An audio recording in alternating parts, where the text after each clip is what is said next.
mga mami, ito hindi 2 hours of your time lang. Maghanap ka ng may sakit, lahat naman nagkakasakit. Yes, po. Walang bahay na walang may sakit. Tandaan niyo.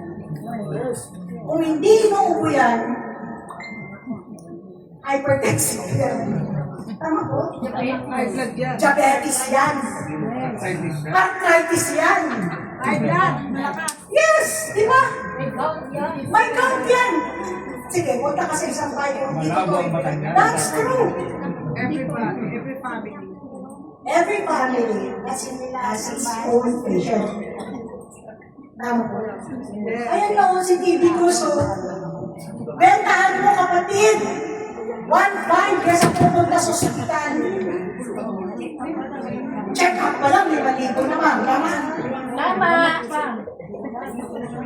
Eh what if, malalaan mo pala yung sakit niya? Gagastos na, hindi pa siya nagamot. Tama? Eh, bigyan mo lang ng TV Cruz.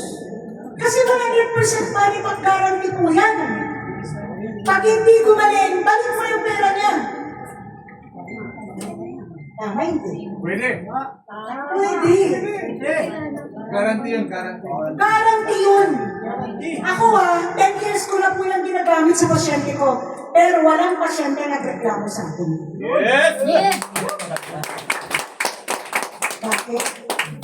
May healing crisis yun. Pag malala ka na, sinasabi niya yun. Ito kunwari, may nabigyan ka na hindi niya alam na diabetic na pala siya. Kasi hindi nga nagpapacheck up eh. Diba? Meron ganun. Diabetic na pala siya, hindi niya alam kasi hindi siya nagpapacheck up. Eh, uminom ng TB Cruz. Nagsumbong ngayon si TB Cruz, tae ng tae. Tae ng tae. Na-detox, nililinis ang pancreas. Nagkaintindihan? Yes! So, huwag siyang matakot. Ito na. Meron pa ako sa pasyente. Hindi niya alam, malala na pala ang lungs niya. Uminom ng TB Cruz, nagsuka ng dugo. Hindi ganito yan. May isa kong pasyente, di ba nagsuka?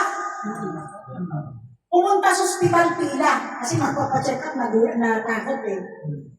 Dahil hindi niya mahintay yung pila, umuwi muna. Natulog. Pagkagising niya, okay naman na ako. Bakit ako pupunta sa ospital? Hindi na siya pumunta. Nilaklak na ang TB Cruz. Yes! Nagats? Yes! Kasi si TB Cruz, every sakit ninyo, sinusumbong niya. Ganyan kaganda si TB Cruz natin.